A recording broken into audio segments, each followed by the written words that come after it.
Hello you! How we doing folks? It's Sunday night again and it's a half a dozen of folk here to talk audios and all things Doctor number 10. But what do you do when you don't have David Tennant and it's only a companion chronicle? You assign one of Philip's Q toys in the guise of Mr. Jake Dudman, who plays double duty here as narrator and the 10th Doctor. In Last Chance, we have Michelle Ryan reprising a role as Lady Christina de Souza from The Planet of the Dead. And we have somewhat of a weird mix here because you've got a doctor, a thief, an intergalactic big game hunter, and the extinction of animals. No, something you generally drive up with a Doctor Who story, but I'll give them credit for trying something different.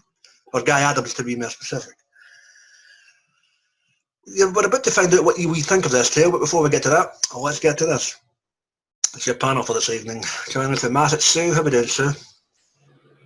Groovy, thanks for asking. Thank you, Mrs. Campbell. All the way from NYC, it's Mr. Will Medina. How's it going, Will? Hey, how you doing, everybody? How we doing, mate? It's Monday morning. He has the thunder. He's from down under. AJ, how goes it? Doesn't have the winning numbers. Freshly brewed coffee. I'm good. There you go. Yeah. That's a great way to start a Monday. All the way from Tottenham. Now a bit more stable. It's Phil. How did Phil? Save the rhinos. Hello.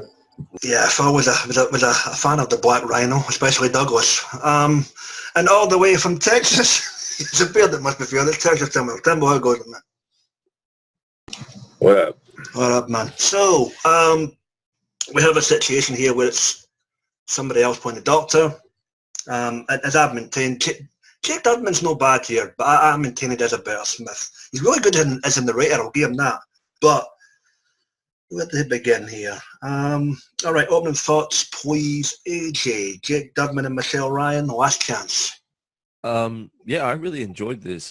You can see a little bit here and there. He might slip as Tennant as the Doctor, but he still does a really good portrayal. Michelle Ryan, I mean, she basically just plays the character she played before, which is good, which we only saw the one so far.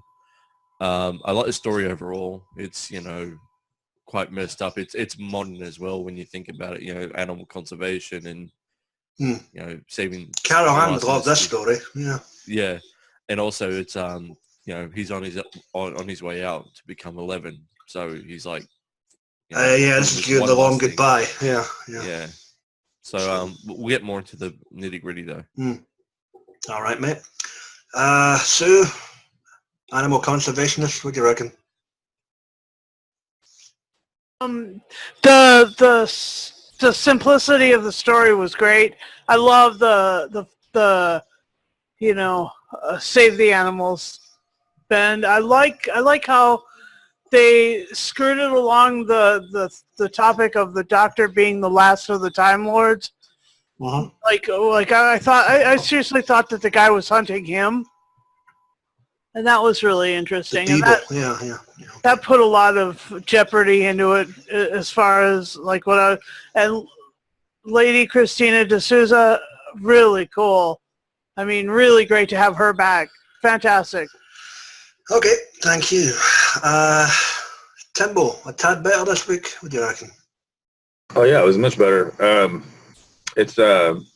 really like the idea of the Doctor having like a Noah's Ark situation where he's just collecting animals that are due for extinction and just keeping them in the TARDIS. I mean, that's really cool.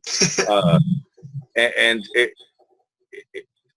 think that the villain by the end is hunting him, isn't he? I mean, it becomes a cat and mouse kind of thing where they're trying to outdo each other. Mm-hmm. It's also cool that you get where they are with the Doctor because he's really melancholy. He knows he's on the way out or whatever, and he's just and he's like, don't even ask me again, chick. I mean, I'm on my way out, so don't even ask me again. And you get her viewpoint too, where she's like, should I ask him again? She wants to hang out with him, travel, and see the universe, and he's just kind of like, maybe you should ask this guy, whatever. Yeah, but yeah, it was a lot of fun. It was a good story. Yeah, not bad for now. I must admit, I just found the subject matter somewhat different. Not that that's bad. It's just unique when it comes to you don't necessarily.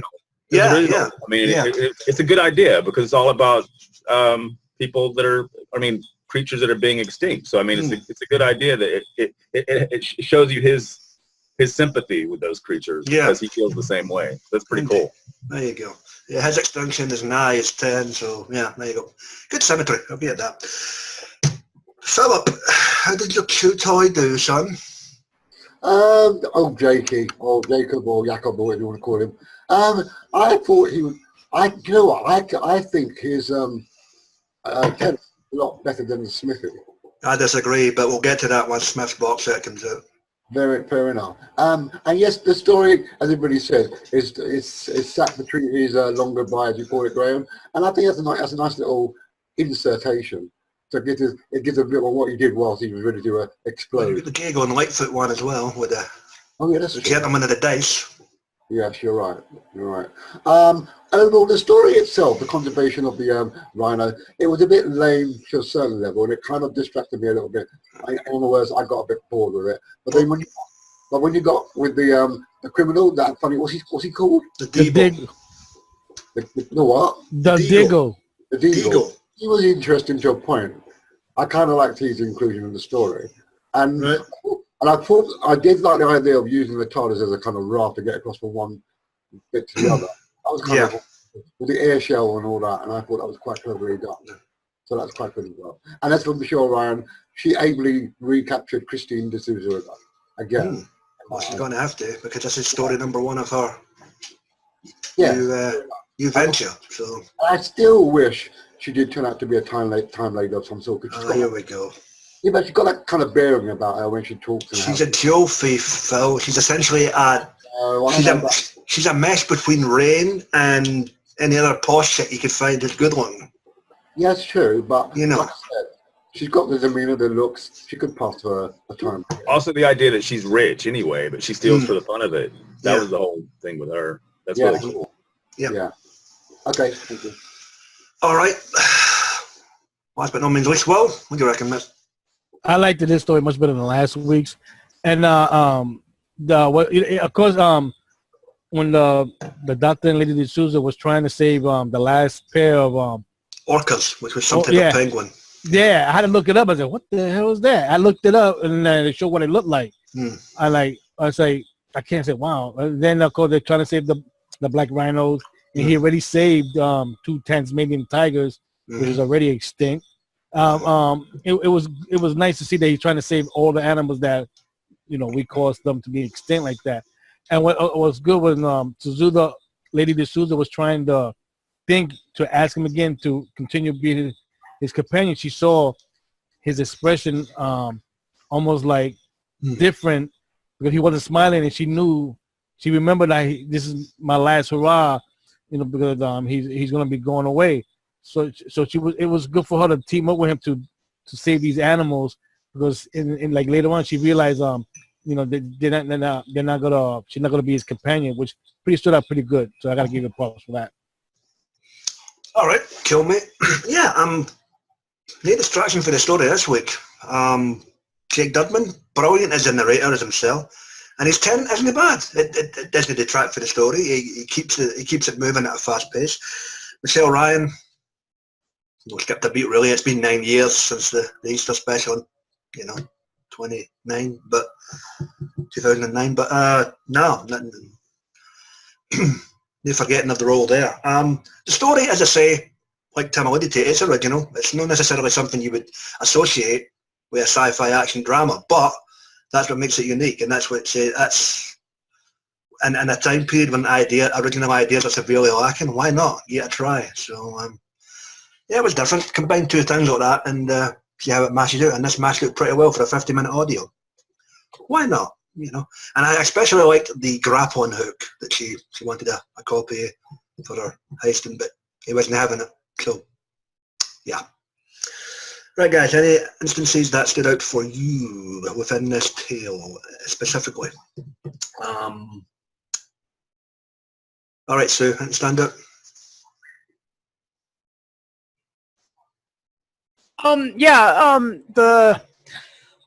The bit where they were riding rhinos and stuff, and that sounds so wrong. And the fact that they one was a hologram and one was a real thing. I like that hologram real thing kind of conundrum or thing. Anyway, that's my bit. All right, hologram galore, not a problem. Timbo, sound it, mate. Well, it's interesting that it's almost like the doctor knew he was going to need some help, but he didn't really have any company at the time. Yeah. It's almost like he orchestrated the events to meet her wherever she was at the beginning, so he could bring her along to help him out, and then kind of like let her know that this isn't permanent. I need a hand here. Yeah. So I mean, that's pretty cool. I mean, because otherwise you would have thought, oh, maybe they're going to insert a whole series of her with him here, which they could if they wanted to, I guess. But I like how they didn't do that. They didn't do the obvious thing, and they said, no, he's on his way out here. He doesn't want to be picking up anybody new. But that was pretty clever. All right, cool. AJ, anything for you, man? Yeah, for me it was the writing. Guy Adams and the way he writes, the quirkiness, like the backstory for the Deagle where he basically kills his entire family, and that was messed up, to be fair. Yeah, what the hell? Yeah, because I love how Guy Adams writes. He writes completely absurd situations and characters, and I just absolutely love that. Didn't we do another one of his recently? Guy Adams? Oh crap! I think 2 weeks ago. Yeah, he's like everywhere now. 2 weeks ago, that would have been the Persuasion, was it? No, I think it was the Eighth Doctor. The Eighth Doctor one. Oh, okay. I mean, he's most notable for the past. The Great War. I think that might have been that one. Yeah. But also at the beginning of the story, how it opens up like it's a documentary that you're watching. Oh yeah, it's like you're watching National Geographic or something. Yeah, and always like David Attenborough. You're like hearing David Attenborough or something. But I thought the writing for this was brilliant and on point. Yeah. Okay, good stuff, mate. Philip, anything for you, mate? Not particularly, no. It was just a straightforward story for me to absorb. Nothing really stood out.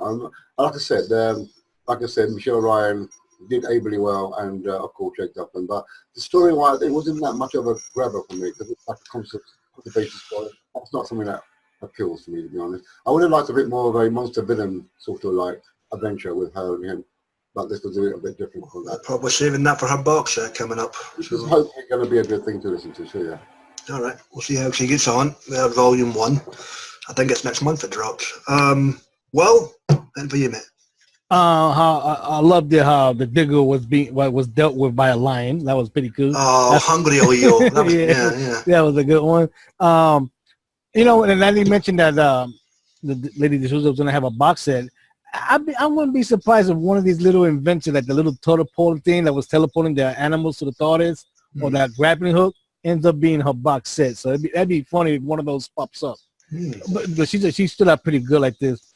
What unusual was in the beginning, the Lady de Souza she bumped into the shooter from not shooting at the Black Lion. At the same time, she took that gold bracelet for him. I wouldn't be surprised if that character doesn't show up in the box set either, because he wants that thing is from the era of the Tsar in Russia, so that'd be unusual. Oh yeah, the hunter at the start of the story. Yeah. Okay. So that'd be unusual. Remember, he wasn't killed off. He just the. No, this kind of left him there. Yeah. Yeah. So that'd be unusual. That'd be cool. Let's watch. All right, cool. And the guys, what? Can I interject? I'm just going on her box set to come. Yeah. I'm hoping they don't sort of like sell it out as her just being a jewel thief all the way through it. Give us something. I doubt that, because hence why you didn't have a jewel heist story here. True enough. Good point, mate. Fair enough. Thank you. And for me, it's decent. Well, alluded to the lion. I thought that was phenomenal. That's one way to get rid of a villain. I loved the fake out where you thought the orchid had been killed and it turned out to be a hologram again. It shows Christina's compassionate side, even though she was freezing and it was pissing down the rain on top of that plateau. There you go. And again, as has been discussed about the symmetry between the different types of animals, extinction, and the 10th Doctor's imminent extinction as we head towards the power state and that long journey before the Ood starts singing at me sleep. Go figure. But other than that, Iceland, decent setting, you know, fair play to the sound design and the sound engineers for this. You could hear the wind howling perfectly and all the rest of it. So lucky it wasn't an airport. Yeah, there you go. I might have you might have a cameo for Tegan. Yeah. So you mean the young man from Minnesota? Yeah, I got that one, Will. That was a quick. Oh, sorry. Yeah, my bad. How completely dense of me. Yeah. So Iceland it was, and yeah, for 52 minutes, you can't grumble. That's all right, but from Phil's point of view, it was a wee bit dull in places, but the hell is interesting enough, I suppose, to continue that way. So good outing, and a nice introduction for Michelle Ryan. Now that she's in the fold of Big Finish. Right, guys, since this is just a two-hander, open mic portion of the cast, and else you want to bring up for you as reading in the can. Yeah, the 10th Doctor had whoa, tone it down. Okay, the 10th Doctor had the funniest line in when he was with her the last time. Mm-hmm. It's that the police officer is confronting him, and he's like, "Yeah, I think I'm just gonna nip in here into this police box and arrest myself." Yeah. I just that line is just brilliant, and so like that, this whole thing kind of brought me right back to that line. Anyway. Okay, it's good to know that it brought out some nostalgia for you, even though the story has nothing to do with that. Well, Guy Adams wrote that recent two-parter for the Fourth Doctor. Oh, is that what it was? Okay. We haven't covered yet, but I just listened to. Okay. Week, so. That explains that. And else, guys. Yeah, for me, when they're climbing up the side of the island to try and save the orcs, with the rock, where the doctor, where the doctor basically just throws out, "Oh, I'm going to be dead soon anyway," and you know, it's just like it's nonchalant, you know. Well, if he's already regenerating, so what's he going to lose? Yeah, I love that bit. Adding to that, I do like that kind of like rope thing you do that dematerializes in one place and then materializes in the next place to hook up to wherever it was trying to hook up to. Time-worn technology. That was the cattle prod. That was the cattle prod thing, wasn't it? Yeah, the grappling hook. Oh, the grappling hook. Yeah, cattle prod. What the hell, man? I need to start watching Maniac Cop with Bruce Campbell. So yeah, that's a nice little gadget. Yeah. Okay. It'd be interesting to see since the box set is going to be coming out. She's not going to run into anybody in her box set, but I would like to see her run into other people because I don't know how. Because it'll be weird because I don't know if she's gonna ever run into David Tennant's Doctor again or anybody after that one.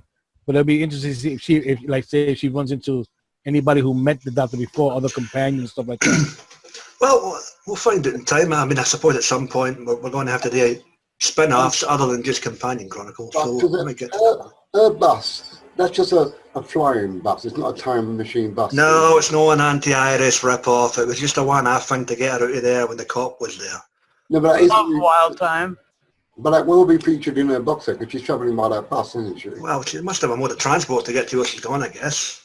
Yeah. Okay. But I got a theory for the box set for Christina. Basically, I reckon she's going to get a package or a box or something like Sarah Jane did, where she got the new canine and the sonic lipstick.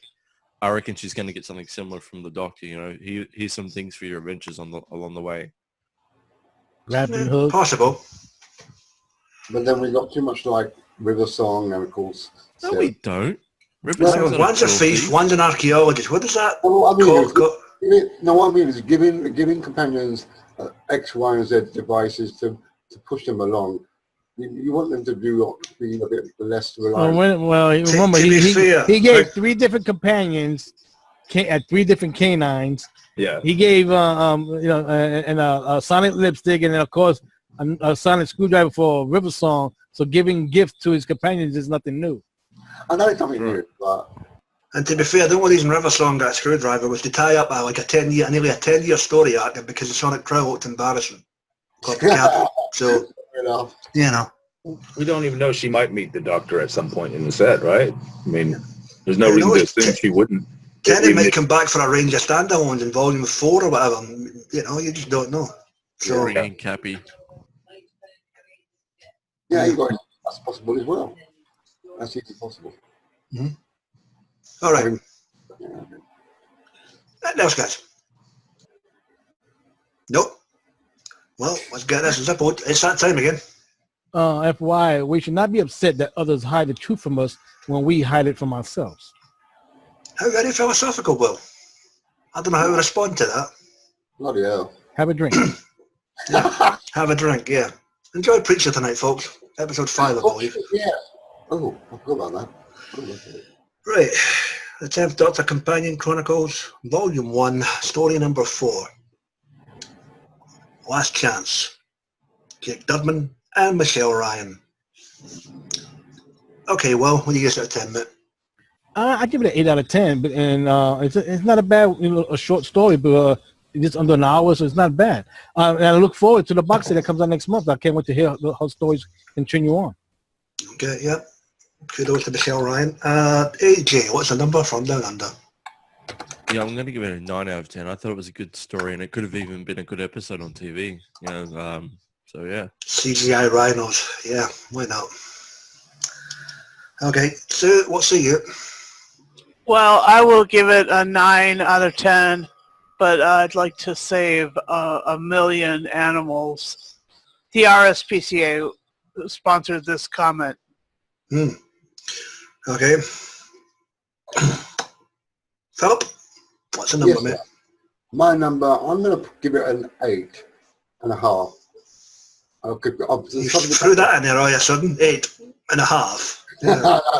8.5. Because I'm giving 8 for Dudman and a half for the story. There you go. 8 for Dudman. That sounds so wrong as well.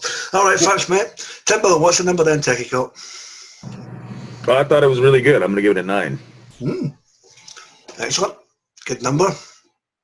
And I'll concur with that. I'll also give this a 9. 52 minutes. Guy Adams. Somewhat of a different take. Had an original idea. And you're off to the races with Michelle Ryan and Christina de Souza at Big Finish. And fair play to Dudman. Not a bad Tennant. We'll get to these other 3 down the road. Right, guys. Done, dusted, and finito.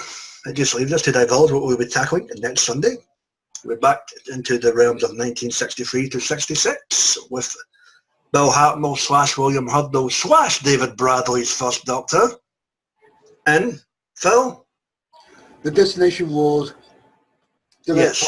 Yeah, the Destination Wars. Indeed. Story number 1 of Volume 1 of David Bradley's First Doctor Adventures. Volume 2, I believe, is out this week, so we'll get to them in due course. So with that, guys, it just leaves us to say, please check out our buddies on the wonderful Wacky the World of the YouTube. You get the guys and dolls and geeks assembled with their TV, movie, and audio head reviews. You get Dr. Freedom's news broadcasts, Amiga Files, and the Adventures of Dr. Freedom and Eric. You get Johnny Blues, Sammy Carter, Mike Shannon whenever he's online. Like, share, comment, subscribe, thumbs up, thumbs down. It's Sunday night, it's time for beer. We're getting the hell on it here. Be it unto yourself and each other. And remember... Watch Preacher. Watch Preacher, and if you think you can, you just might. Good night, folks.